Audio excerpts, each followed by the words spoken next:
大家好，我係中原地產嘅蓋拉主。我而家嘅位置咧就係喺海柏豐日出康城嘅11期商場上岸嘅一個屋苑，啱啱入伙。呢一個單位實用面積459尺，個廳同房都相當之闊落實用嘅。我哋即刻去片睇睇單位嘅情況。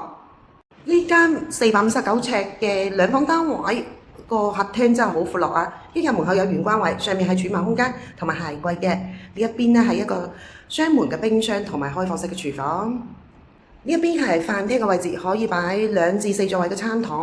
三係一個大露台，相當闊落，個景觀好靚啊！向翻東北望向邵氏影廠同埋清水灣嗰邊嘅山景。我哋再嚟睇多次開放式廚房、飯廳、客廳，可以擺3至4個位嘅梳化，呢邊擺電視機。頭先睇過出邊嘅景觀，緊接住我哋就去睇第一間睡房。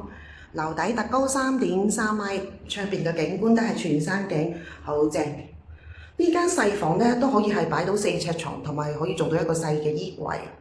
我哋去睇一睇浴室，浴室係配置咗浴室寶啦，乾濕分離企乾嘅設計，配置咗原裝嘅4件套。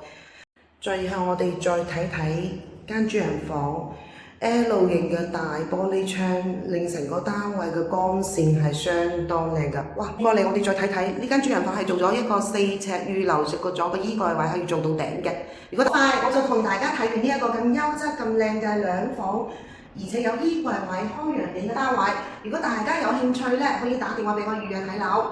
同埋發展商咧，仲有成1000間嘅1房2房3房單位嚟緊，下個月就會開賣嘅。如果大家有興趣，記得即刻打電話俾我呢個主中主攞第一手嘅資料。拜拜。